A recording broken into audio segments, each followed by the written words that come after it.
মৰমৰ ছাত্ৰ-ছাত্ৰীসকল, আজিৰ ভিডিঅ'ত আলোচনা কৰিব বিচাৰিছোঁ মানসিক দক্ষতাৰ 40টা প্ৰশ্ন, অৰ্থাৎ মানসিক দক্ষতাৰ 40টা প্ৰশ্নৰ বাবে সৰ্বমুঠ 50 নম্বৰ থাকে আৰু এই প্ৰশ্নসমূহ ভালদৰে প্ৰেক্টিছ কৰিলে 50 মাৰ্কছ কেৰি কৰে। একেবাৰে সহজ। আজিৰ ভিডিঅ'ত আলোচনা কৰিব বিচাৰিছোঁ এই মেণ্টেল এবিলিটিৰ প্ৰশ্নসমূহ। ভিডিঅ'টো স্কিপ নকৰাকৈ প্ৰথমৰ পৰা শেষলৈকে চাবা। ইয়াৰ প্ৰথম পাঠটো থাকে যে অমিল প্ৰশ্নৰ চিত্ৰটো বাছি উলিয়াব লাগে।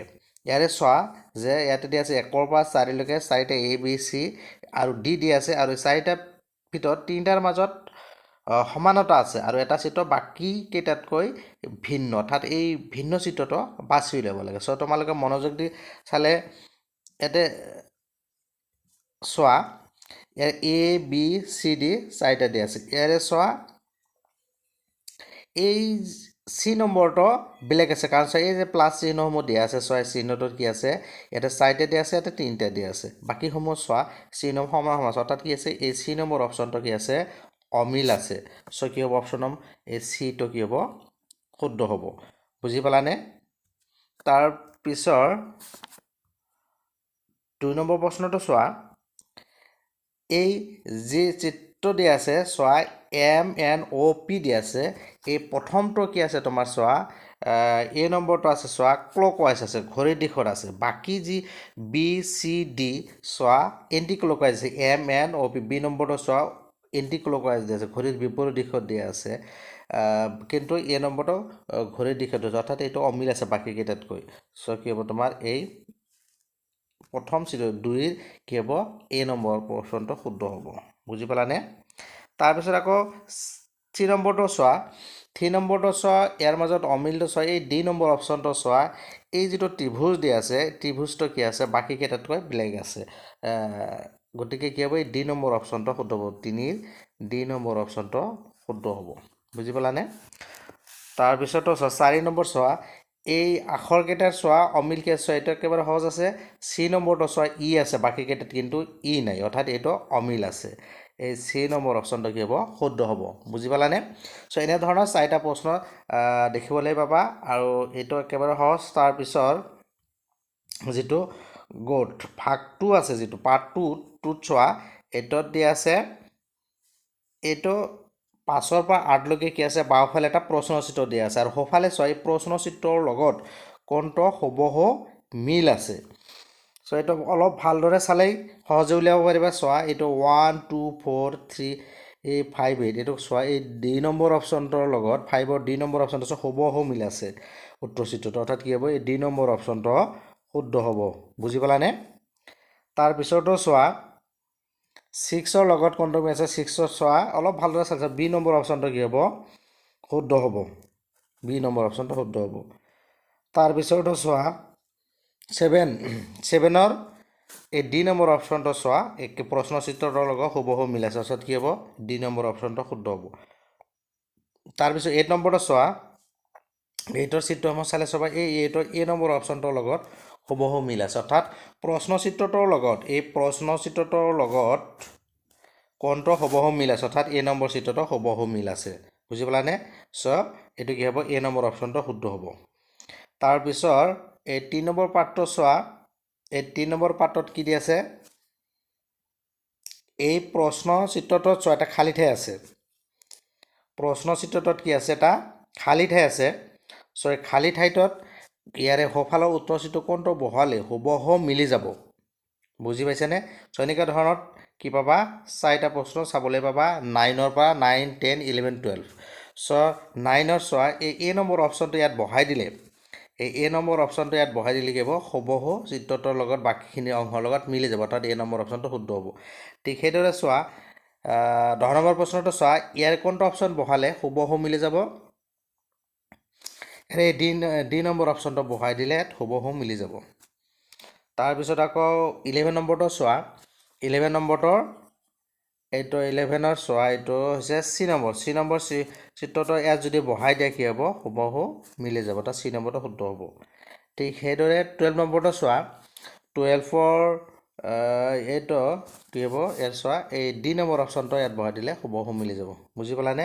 এনেকৈ ধৰণৰ 4টা প্ৰশ্ন চাবলৈ পাবা তাৰপিছত পাৰ্ট নম্বৰ যিটো 4 ইয়াতে চোৱা কি দিয়া আছে যে 13 পৰা 16 লৈ বাওঁফালে তিনিটা প্ৰশ্ন চিত্ৰত দিয়া আছে আৰু চতুৰ্থটো চিহ্নটো খালী ঠাই দিয়া আছে আৰু প্ৰশ্ন চিত্ৰ কেইটা এটা শ্ৰেণীত আছে তাত কি আছে সিকুৱেন্সত আছে বুজিবানে শ্ৰেণীটো সম্পূৰ্ণ কৰিবলৈ সোঁফালে দিয়া উত্তৰ চিত্ৰটোৰ পৰা এটা চিত্ৰ বাছি উলিয়া যিটো প্ৰশ্ন চিত্ৰটোৰ খালী ঠাইত বহুৱাব পাৰিব আৰু শুদ্ধ অপশ্যনটো ইয়াতে চোৱা কি এ বি চি ডি দিয়া আছে সো ইয়াৰে কোনটো অপশ্যন বহাই দিলে কি হ'ব এটা সিকুৱেন্স যাব চোৱা এইটো হৈছে তোমাৰ 13ৰ এইটো বি নম্বৰ অপশ্যন যেটো চোৱা এই বি নম্বৰটো অপশ্যনটো শুদ্ধ হ'ব বুজি পালানে তাৰ পিছত হৈছে তোমাৰ কি 14 টো চোৱা প্ৰথমতে চাৰিটা একেলগে কি দি আছে আমাৰ বৰ্গ দি আছে তাৰ পিছত তাৰ তলত তিনটা দি আছে তাৰ তলত আকৌ দুটা সো নেক্সট এটা হ'ব তেতিয়া একেবাৰে হস 14 ৰ কি হ'ব এ নম্বৰ অপশ্যনটো শুদ্ধ হ'ব এটা সিকুৱেন্সত বস্তু কেইটা দি আছে তাৰমানে তাৰ পিছত চোৱা 15 নম্বৰটো চোৱা প্ৰথম চিত্ৰটো দুটা দি আছে প্ৰথমটোত চোৱা এনেকৈ কলাকে দি আছে তাৰ পিছতো চোৱা এইটো চোৱা 1 2 3 প্ৰথমৰ তিনটা চিত্ৰ চাই প্লাই এইটো সিকুৱেন্সত গলে চতুৰ্থটোত কি হ'ব এটা চোৱা এটোত কলাকে দিয়া দুটা আছে গতিকে সোঁফালৰ এ বি চি ডি চোৱা এইটো অপশ্যনলৈকে বি নম্বৰ অপশ্যনটো মিলি যাব অৰ্থাৎ কি হ'ব এই বি নম্বৰ অপশ্যনটো মিলিব এবাৰ চোৱা 16 নম্বৰটো চোৱা ইয়াৰে 16 এইটো চোৱা এইটো বি নম্বৰ অপশ্যনটোৰ লগত হুবহু মিলি যাব চোৱা কাৰণ এইটো কি হৈছে ক্লকৱাইজ ঘূৰি গৈছে বস্তুটো চোৱা এইটো ক্লকৱাইজ ঘূৰিছে চিত্ৰটো গতিকে এইটো কি হ'ব বি নম্বৰ অপশ্যনটো শুদ্ধ হ'ব বুজি পালানে তাৰপিছৰ পাৰ্ট যেটো 5 এইটো চোৱা যে 17 পৰা 20 লৈ দুটা কি আছে প্ৰতিটো প্ৰশ্নতে দুটা প্ৰশ্নৰ দুটাকৈ চিত্ৰ গোট দিয়া আছে দুটাকৈ গোট হিচাপে দিয়া আছে আৰু দ্বিতীয় গোটত এটা প্ৰশ্নবোধক চিহ্ন দিয়া আছে এটা প্ৰশ্নবোধক চিহ্ন দিয়া আছে সো প্ৰথম দুটা প্ৰশ্ন চিত্ৰৰ মাজত এটা পাৰস্পৰিক সম্পৰ্ক আছে ঠিক সেইদৰে তৃতীয়টোৰ লগত চতুৰ্থটোৰ লগত সম্পৰ্ক আছে প্ৰথম সম্পৰ্কটো চাই মিলি আমি তৃতীয় চতুৰ্থটোৰ সম্পৰ্কৰ আনসাৰটো উলিয়াব লাগে সো 17 নম্বৰটো চোৱা 17ৰ এইটো চোৱা প্ৰথমটোৰ এইটো এটা যদি দিয়া আছে তিনটা দিয়া আছে ঠিক সেইদৰে কি হ'ব তেনেহ'লে এই 17ৰ সি নম্বৰ অপশ্যনটো চোৱা এই সি নম্বৰ অপশ্যনটো মিলি যাব বুজি পালানে তাৰমানে কি হ'ব এই ইফালৰ এইটোত মিলি যাব তাৰপিছত 18 নম্বৰটো 18টোত চোৱা এইটোত দি আছে প্ৰথমটো এটা বৰ্গ যদি দিছে 2 নম্বৰটোত কি আছে বৰ্গৰ কৰ্ণ অংকন কৰা আছে ঠিক আছে এইটো পঞ্চভুজ এটা দি আছে ইয়াৰ কৰ্ণকেইটা অংকন কৰিব লাগিব অৰ্থাৎ 18ৰ এই যেটো এ নম্বৰ অপশ্যন আছে এইটো শুদ্ধ হ'ব ঠিক সেইদৰে চোৱা 19টো চোৱা ভিডিওটো অলপ দীঘলীয়া হৈছে কাৰণ প্ৰতিটো প্ৰশ্নই অলপ আলোচনা কৰা হৈ আছে আৰু 40টা প্ৰশ্ন যেটা আছে অলপ সময় লাগিব সো ধৈৰ্য সহকাৰে প্ৰথমৰ পৰা শেষলৈকে চাবা আৰু এনেকুৱা ধৰণৰ প্ৰশ্ন 40টা প্ৰশ্ন পাবা সো প্ৰশ্নসমূহ একে ধৰণে থাকি যায় অলপ চিত্ৰসমূহ ইফালে ইফালে থাকে বাকি প্ৰশ্নৰ ধৰণসমূহ একে থাকে সো এটা চোৱা 19 নম্বৰটো চোৱা 19ৰ এটা সি নম্বৰ অপশ্যনটো শুদ্ধ হ'ব তাৰপিছতো চোৱা 20 নম্বৰটো চোৱা প্ৰথমটো আছে তোমাৰ ত্ৰিভুজ এটা বাহিৰত দিয়া আছে কিন্তু দ্বিতীয় চিত্ৰ চোৱা ত্ৰিভুজটো এই যেটো তোমাৰ চতুৰ্ভুজৰ ভিতৰত দিয়া আছে ঠিক সেইদৰে তেনে বৰ্গটোৰ ভিতৰত এইটো হ'ব চতুৰ্থ নম্বৰটো এটা অৰ্থাৎ কি হ'ব 20 নম্বৰটোৰ এই যেটো বি নম্বৰ অপশ্যন আছে এইটো শুদ্ধ হ'ব বুজি পালানে তাৰপিছত যেটো 6 পাৰ্ট আছে এই 6 পাৰ্টটো চোৱা কি দিয়া আছে 21 পৰা 24 লৈ প্ৰশ্ন চিত্ৰ জ্যামিতিক চিত্ৰ যেটো এইবিলাক ত্ৰিভুজ বৰ্গ নাইবা বৃত্তৰ এটা ভাগ বাওঁফালে দেখুওৱা হৈছে আনটো ভাগ সোঁফালে দেখুৱাইছে অৰ্থাৎ উত্তৰ চিত্ৰৰ পৰা কোনটো পাৰ্ট ইয়াত লগাই দিলে এটোতে কি হ'ব জ্যামিতিক শেপ হ'ব ত্ৰিভুজ হওক বৰ্গ হওক নাইবা এটা বৃত্ত হ'ব চোৱা 21 নম্বৰটো কি চোৱা ইয়াৰ কোনটো পাৰ্ট ইয়াত মিলি যাব এই এ নম্বৰ অপশ্যনটো ইয়াত মিলি যাব বুজি পালানে এই বি নম্বৰ এ নহয় বি নম্বৰ অপশ্যনটো ইয়াৰ লগত মিলি যাব দিলে এটা কি হ'ব বৰ্গ হৈ যাব তাৰপিছতো সাইডতে ত্ৰিভুজ হ'ব 22 নম্বৰটো কোনটো পাৰ্ট লগাই দিলে ইয়াৰ লগত হৈ যাব চোৱা 22 তে সি নম্বৰ অপশ্যনটো দিলে ইয়াতে মিলি যাব তাৰপিছত 23 কোনটো পাৰ্ট ইয়াৰ লগত মিলি যাব চোৱা 23 ইয়াৰে বি নম্বৰ অপশ্যনটো ইয়াৰ লগত মিলি যাব অৰ্থাৎ এনেকুৱা লগাই দিলে কি হ'ব এইখিনি যেটো চিত্ৰ আহিব হেতু হ'ব বুজি পালানে সো তাৰপিছতো চোৱা 24ৰ কোনটো হ'ব 24 তোমাৰ চোৱা এই বি নম্বৰ অপশ্যনটো দিলে মিলি যাব বুজি পালানে বৰ্গ হৈ যাব, বৃত্ত হৈ যাব এটা। তাৰপিছত চোৱা 7 পাৰ্টটো চোৱা, এইটো হৈছে কি তোমাৰ যে এইটো মিৰৰ ইমেজ 25 পৰা 28লৈকে কি আছে প্ৰশ্ন চিত্ৰ দিয়া আছে আৰু সোঁফালে ABCD হিচাপে চাইড উত্তৰ দিয়া আছে। চ' এইটো 100টোক যদি আমি এটা দাপোন বুলি ধৰি লওঁ তেনেহ'লে আৰু প্ৰতিবিম্ব কোনটো দেখা যাব। চ' এইটো 25ৰ চোৱা, এইটো এই নম্বৰ অপশ্যনটো চোৱা, এই অপশ্যনটো হ'ব। ইয়াতে এইটো দাপোন বুলি ধৰি ল'লে এইটোৰ প্ৰতিবিম্ব এইটো দেখা যাব। তাৰপিছত 26 নম্বৰ চোৱা, 26ৰ কি হ'ব তোমাৰ এই D নম্বৰ অপশ্যনটো শুদ্ধ হ'ব। বুজি পালানে? অৰ্থাৎ দাপোনত কি হ'ব তোমাৰ সোঁফালটো বাওঁফালটো সোঁফাল দেখা যায়, কিন্তু তল ওপৰ নহয় তাৰমানে। তাৰপিছত হৈছে 27, চ' 27 নম্বৰ এই নম্বৰ অপশ্যনটো শুদ্ধ হ'ব। বুজি পালানে? এইটো হ'ব। তাৰপিছত চোৱা 28 নম্বৰটো, 28 নম্বৰটো চোৱা, C নম্বৰ অপশ্যনটো ইয়াৰ লগত মিলি যাব। চ' ছবিসমূহ অলপ প্ৰেক্টিছ কৰিলে, চানিকসমূহ প্ৰেক্টিছ কৰিলে অনায়াসে পাৰিবা। চ' নেক্সট পাৰ্টটো চোৱা, 8 নম্বৰ পাৰ্টত দিয়া আছে কি যে ইয়াতে এইটো এটা প্ৰশ্নচিত্ৰত এটা ছিকুৱেঞ্চ চোৱা, প্ৰথমে এটা ভাঁজ কৰিছে, তাৰপিছত আৰু এটা ভাঁজ কৰিছে, তৃতীয় নম্বৰটোত কি দিয়া আছে এটা চিহ্ন দিয়া হৈছে, দুটা ফুট দিয়া হৈছে। চ' এইটো আকৌ ভাঁজটো খুলি দিলে, অৰ্থাৎ কি কৰা হৈছে প্ৰশ্নচিত্ৰটোত কি কৰা হৈছে কাগজ এটুকুৰা ভাঁজ কৰি ফুটা কৰা হৈছে আৰু সোঁফালে ABCD হিচাপে চিহ্নিত চাৰিটাকৈ উত্তৰ চিত্ৰ দিয়া হৈছে।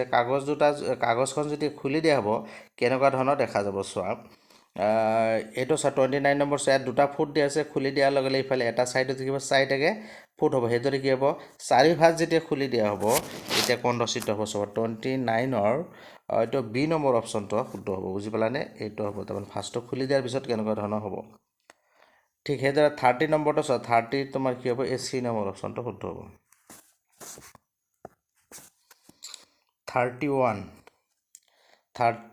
31টো হ'ব চোৱা, এইটো কোনটো হ'ব 31ৰ তোমাৰ A নম্বৰ অপশ্যনটো শুদ্ধ হ'ব। বুজি পালানে? অৰ্থাৎ কাগজটো ভাঁজ খুলি দিয়াৰ লগে লগে কেনেকুৱা ধৰণৰ আকৃতি হ'ব। তাৰপিছত 30 অলপ চিনচিয়াৰলি চালে বস্তুবিলাক অনায়াসে উত্তৰসমূহ ওলাই যায়। চ' এইটো D নম্বৰ অপশ্যন হ'ব। বুজি পালানে? 32ৰ D নম্বৰ অপশ্যনটো শুদ্ধ হ'ব। তাৰপিছৰ পাৰ্টটো চোৱা, এইটো হৈছে কি যে 33 পৰা 36লৈ কি দিয়া আছে বাওঁফালে কিছুমান টুকুৰা চিত্ৰ দিয়া আছে। এইবিলাক সংযোগ কৰিলে কেনেকুৱা ধৰণৰ চিত্ৰ হ'ব চোৱা। এইবিলাক সংযোগ কৰি দিলে চোৱা 33 নম্বৰ এই চিত্ৰকেইটা যদি আমি টুকুৰাবিলাক সংযোগ কৰি দিওঁ তেনেহ'লে A নম্বৰ অপশ্যনটোৰ দৰে হ'ব। বুজি পালানে? ঠিক আছে। 34টো চোৱা, 34টো হ'ব তোমাৰ চোৱা, 34টো A নম্বৰৰ দৰে হ'ব। বুজি পালানে? এই টুকুৰাবিলাক সংযোগ কৰিলে এইটো হ'ব। তাৰপিছত হৈছে 35, চ' 35টো হৈছে এইটো চোৱা, এইটো A নম্বৰৰ দৰে হ'ব। বুজি পালানে? এই টুকুৰা চিত্ৰবিলাক লগাই দিলে কেনেকুৱা ধৰণৰ হ'ব। 36 চোৱা, 36টো এই B নম্বৰৰ দৰে হ'ব। বুজি পালানে?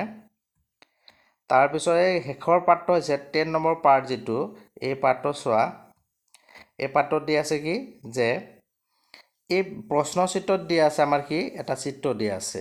এই চিত্ৰটো সোঁফালৰ যিটো উত্তৰ চিত্ৰ চাৰিটা দিয়া আছে কোণটোৰ মাজত এই অংশটো লুকাই আছে তাৰমানে। বুজি পালানে?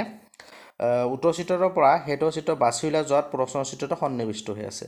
অৰ্থাৎ 37ৰ চোৱা, 37ৰ এই চিত্ৰটো কোনখিনিত লুকাই আছে চোৱা, এই D নম্বৰটো চোৱা, এই অপশ্যনটো D নম্বৰটোত এই অপশ্যনটো ইয়াতে লুকাই আছে। বুজি পালানে? চ' এইটো শুদ্ধ হ'ব। তাৰপিছতো চোৱা 38 নম্বৰ, 38ৰ এই চিত্ৰটো প্ৰশ্ন চিত্ৰটো, এই প্ৰশ্ন চিত্ৰ ক'ত লুকাই আছে চোৱা, এই ইয়াতে এইটো। বুজি পালানে? এইটো লুকাই আছে, তাৰমানে C নম্বৰ অপশ্যনটো শুদ্ধ হ'ব। তাৰপিছতো 39 নম্বৰ চোৱা, 39ৰ এই চিত্ৰটো ক'ত লুকাই আছে চোৱা, এই মাজত এইটোত আছে, এইটোত চোৱা, অৰ্থাৎ A নম্বৰ অপশ্যনটো শুদ্ধ হ'ব। বুজি পালানে? তাৰপিছতো 40 লাষ্ট প্ৰশ্নটো চোৱা, 40ৰ এই চিত্ৰটো কোণটোত লুকাই আছে। চ' এইটো চোৱা, ইফালে এইটোত আছে, অৰ্থাৎ কোনটো এই B নম্বৰ অপশ্যনটো শুদ্ধ। ধৰিব পাৰিছানে? অৰ্থাৎ প্ৰশ্ন চিত্ৰটো এই উত্তৰ চিত্ৰটোৰ ক'ত লুকাই আছে, হিডেন হৈ আছে, চ' এইটো উলিয়াব লাগে। চ' এনেকুৱা ধৰণৰ 40টা প্ৰশ্ন আহিব 10টা গোটৰ, অৰ্থাৎ প্ৰতিটো গোটত 4টাকৈ প্ৰশ্ন থাকিব। আৰু এই প্ৰশ্নসমূহ ধৰণসমূহ অৰ্থাৎ চাণক্যসমূহ ব্লেক থাকিলেও কিন্তু প্ৰশ্নৰ যি 10টা প্ৰশ্ন হ'ব প্ৰশ্নটোৰ একে ধৰণৰ প্ৰশ্ন থাকি যায় অলপ প্ৰেক্টিছ কৰিলে কি হয় প্ৰশ্নৰ এই 40টা প্ৰশ্নৰ 50 মাৰ্কছ কেৰি কৰে একেবাৰে সহজ মই আজিৰ ভিডিঅ'টোত এই প্ৰশ্ন আলোচনা কৰিলে ভিডিঅ' ভাল লাগিলে লাইক আৰু শ্বেয়াৰ কৰিবা যিসকলে প্ৰথমবাৰৰ কাৰণে মোৰ এইটো চেনেলৰ ভিডিঅ' মোৰ চাই আছা চেনেলটো ছাবস্ক্ৰাইব কৰি নটিফিকেশ্যন বেলটো অল কৰি দিবা আৰু যিমান পাৰা শ্বেয়াৰ কৰি দিবা বাকী সকলেও যাতে অনায়াসে ভিডিঅ' মোৰ চাবলৈ